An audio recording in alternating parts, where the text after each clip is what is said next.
शेतकरी मित्रांनो, आता बऱ्याचशा शेतकरी मित्रांच्या कापसाच्या लागवडी झालेल्या आहे.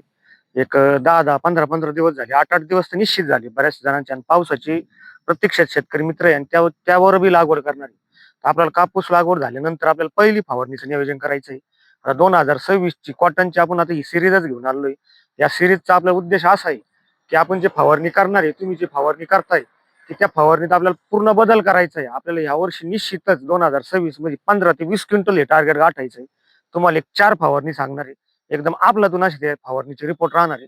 आणि ज्या ज्या शेतकरी मित्रांना समस्या येतात, की जुन्या फवारणीचं मार्गदर्शन मग आपल्याला हे जुन्या जे शेड्यूल आहे ते बदलायचं आहे आपल्याला. नवीन शेड्यूल आपण देणार तुम्हाला.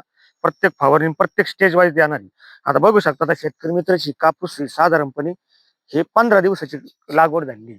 आणि त्यावरती मावा आणि कुडमुड असे पानं बी असे कट होऊन चाललेले, असे होलं पडलेले. तर याच्यावर पूर्ण नियंत्रण मिळवण्यासाठी आपल्याला एकदम स्वस्तात आणि बेस्ट फवारणीचं कॉम्बिनेशन घ्यायचंय. त्यामध्ये आपल्याला रोगर वापरायचंय.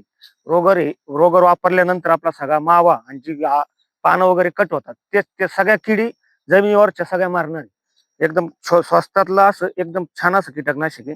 आणि त्यामध्ये आपल्याला टॉनिकचा वापर करत असताना आपल्याला इसाबेन घ्यायचं. इसाबेन मध्ये 62% अमोनियम ऍसिड असल्यामुळे तर आपल्या एकदम ऊन सावलीच होऊ राहिली, एकदम अचानक सावली येते आणि अचानक ऊन जे पडतं 2 तासात एकदम हेवी ऊन पडतं. तर आपले कपाशीचे झाडं असे ट्रेसमध्ये चाललेली.